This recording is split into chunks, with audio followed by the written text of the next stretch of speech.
Hello दोस्तों, मैं हूं अभिषेक और आप देख रहे हो अभिषेक पोल्ट्री यूट्यूब चैनल। दोस्तों आज के इस वीडियो में हम बात करेंगे कि जैसे कि गर्मियों के मौसम चल रहा है, गर्मियों के मौसम में बहुत सारे ऐसे पोल्ट्री फार्मर हैं जो नया पोल्ट्री फार्मिंग का बिजनेस शुरू किया हुआ है।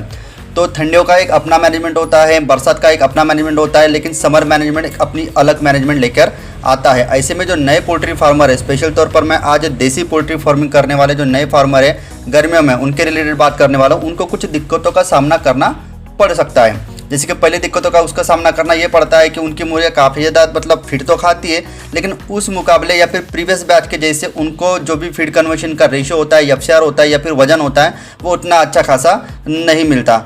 दूसरे पॉइंट की बात बोलूँ तो उनकी मुर्गियाँ दिन भर काफ़ी ज़्यादा हाँफते रहती है। तीसरे पॉइंट की अगर मैं बात बोलूँ, स्ट्रेस और स्ट्रोक की वजह से उनकी काफ़ी ज़्यादा मुर्गियाँ मर जाती है। हालांकि नए पोल्ट्री फार्मर को उनकी मुर्गियाँ क्यों मर रही है उसका पता भी नहीं होता। तो आज के वीडियो में हम डिटेल में बात करने वाले हैं कि आप अपनी मुर्गियों को स्ट्रेस या फिर स्ट्रोक के वजह से जो मोर्टेलिटी होती है उसको किस तरीके से रोक सकते हैं। गर्मियों में आप अपनी मुर्गियों का वजन किस तरीके से बढ़ा सकते हैं, मुर्गियों का हाँफना किस तरीके से आप कम कर सकते हैं। तो आज का वीडियो काफ़ी ज़्यादा इंफॉर्मेटिव होने वाला है। स्पेशल तौर पर अगर आप नए पोल्ट्री फार्मर हो तो ये वीडियो स्टार्ट टू एंड तक जरूर देखिएगा। अगर आप नए पोल्ट्री फार्मर हो तो वीडियो के आगे जाने के पहले पोल्ट्री पीडीएफ ई बुक और पोल्ट्री हार्डबुक का एक छोटा सा इंट्रो देख लीजिए, उसका वीडियो को हम कैरी फॉरवर्ड करेंगे। पोल्ट्री बिजनेस करना चाहते हो तो वीडियो में दिखाई जाने वाला पोल्ट्री पीडीएफ ई बुक और पोल्ट्री हार्डबुक एक बार अगर आप पढ़ लेते हो तो पोल्ट्री के रिलेटेड बॉयलर पोल्ट्री फार्मिंग, देसी पोल्ट्री फार्मिंग और लेयर पोल्ट्री फार्मिंग की 90% जानकारी आपको मिल जाएगी। इस बुक में मैंने डिसीज, मेडिसिन, वैक्सीन और फीड मैनेजमेंट के अलावा चिक्स आने के पहले दिन से लेकर बड़े होने के बाद उनको बेचने तक इन सारी बातों को कवर किया है। पोल्ट्री पीडीएफ ई बुक और पोल्ट्री हार्डबुक दोनों में भी सेम इंफॉर्मेशन दी गई है और ये दोनों भी बुक आपको हिंदी, इंग्लिश और मराठी भाषा में मिल जाएंगे। पीडीएफ ई बुक आपको मात्र 50 रुपये में मिल जाएगा और हार्डबुक आपको 250 रुपये में मिल जाएगा अगर आप प्रीपेड 250 रुपये ऑनलाइन पे करके इस बुक को खरीदते हो तो। और अगर आप कैश ऑन डिलीवरी पे इस बुक को मंगवाना चाहते हो तो आपको 50 रुपये एक्स्ट्रा कैश कलेक्टिंग चार्जेस पे करना पड़ेगा। अधिक जानकारी के लिए या फिर इस बुक को खरीदने के लिए 91761143 इस व्हाट्सएप नंबर पे मैसेज कीजिए।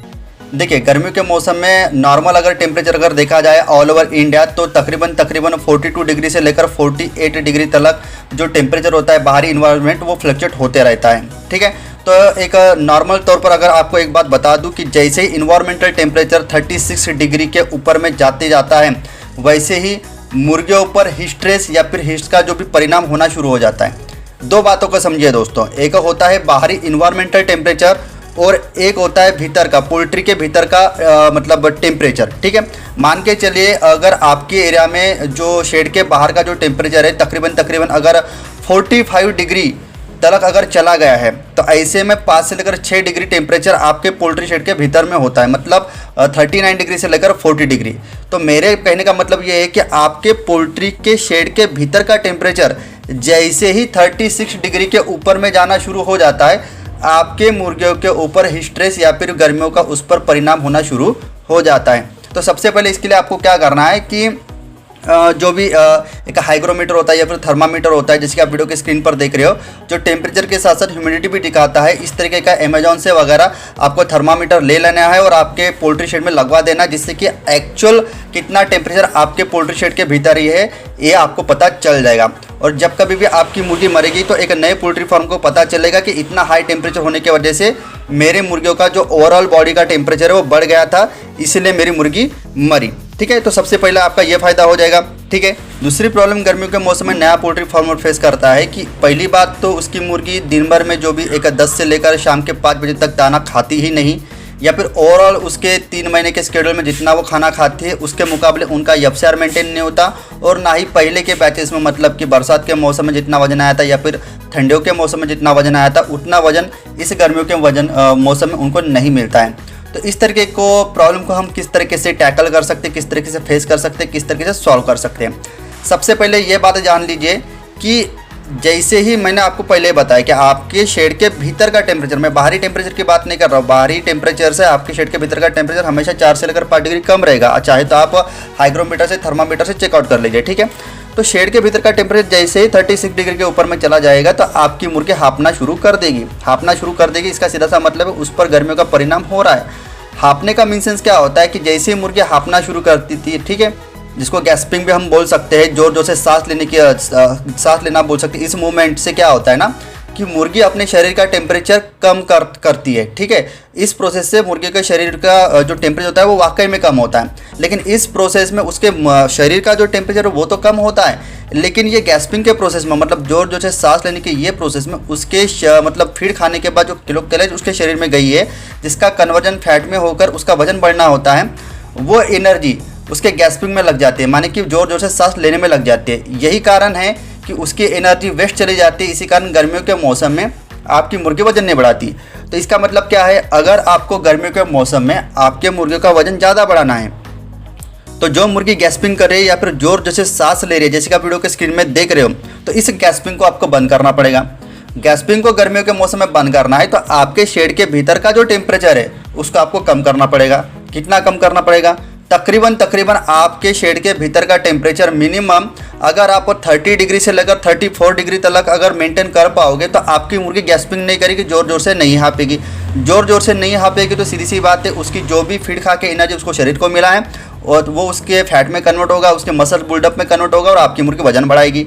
तो शेड का भीतर का टेम्परेचर कम करने के लिए आप क्या कर सकते हो? नॉर्मल फंडे है, जैसे कि आपको पता है आप शेड के भीतर कूलर लगवा सकते हो, शेड के भीतर फॉगर सिस्टम का इस्तेमाल कर सकते हो, शेड के ऊपर में आप स्प्रिंकलर सिस्टम का इस्तेमाल कर सकते हो। शेड की जो left and right hand side होती है, जो लेंथ वाली साइड होती है, जैसे कि मान के चलिए 50 बाय 20 का अगर आप शेड है तो ये जो left and right hand side की जो 50 फीट लंबाई वाली जो साइड होती है, उस दोनों भी साइड मतलब जाली वाली साइड में आप जूट की बोरी, जैसे कि वीडियो के स्क्रीन पर आप देख रहे हो, जो मतलब जो पोता होता है, जो पतला पोता होता है उसको जूट की बोरी बोला जाता है, जो पानी को सोख लेती है और वेंटिलेशन के समय में बाहर की हवा अगर गर्म होकर आती है तो उस वेंटिलेटेड वाले जूट के बोरी को लग के, जो कि ठंडी होती है, पानी को सोखा हुआ होता है, उससे वो गर्म हवा को अपने ऊपर लेकर शेड के भीतर में ठंडी हवा भेजती है। तो इस तरीके से भी आप जूट की बोरी का इस्तेमाल करके आप अपने शेड के भीतर का टेम्परेचर कम कर सकते हो।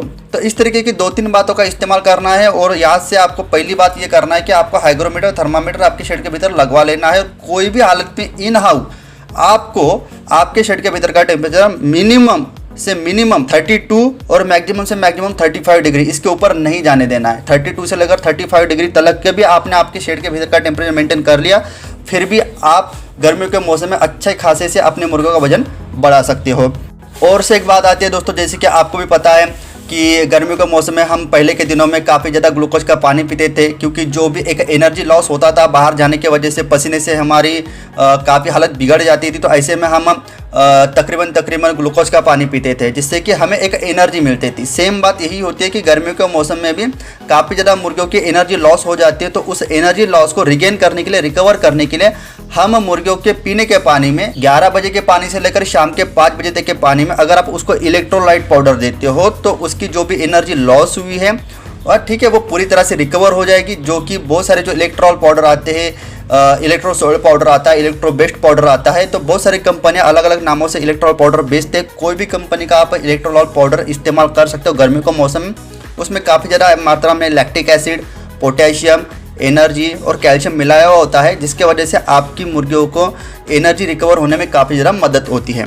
ठीक है, और जो गैस्पिंग का प्रॉब्लम भी आपके मुर्गियों को हो रहा है वो भी दुरुस्त होता है, और साथ ही साथ जो हिस्ट्रेस आपके मुर्गियों पर आ रहा है वो भी रिलीव करने में ये इलेक्ट्रोलाइट पाउडर काफ़ी ज़्यादा मदद करता है। तो ये 3-4 जो फंडे बता रहा हूँ वो सभी को आपको अच्छे से सुनना है, और अगर इनमें से कोई बात अगर आप नहीं कर रहे हो तो आप कल से ही आप अपने पोल्ट्री फार्म पर इम्प्लीमेंट करना शुरू कर दीजिएगा। आपको वाकई में 101% रिजल्ट मिलेगा।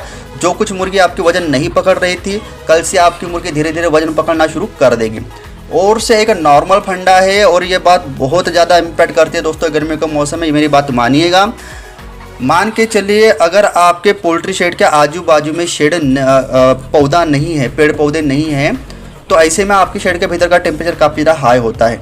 ठीक है, आप कल परसों ही कुछ जैसे कि नीम का पौधा हो गया, आम का पौधा हो गया, या फिर ऐसा कोई भी पौधा हो जो बहुत बड़ा फैलता है उम्र के साथ साथ, ऐसे पौधे को आप अपने शेड के दोनों भी साइड लगवा सकते हो। मेरे शेड के बाजू में दोस्तों नीम का पेड़ है, जो कि मेरे दूसरा भी शेड है उसके बाजू में कोई भी पेड़ नहीं है।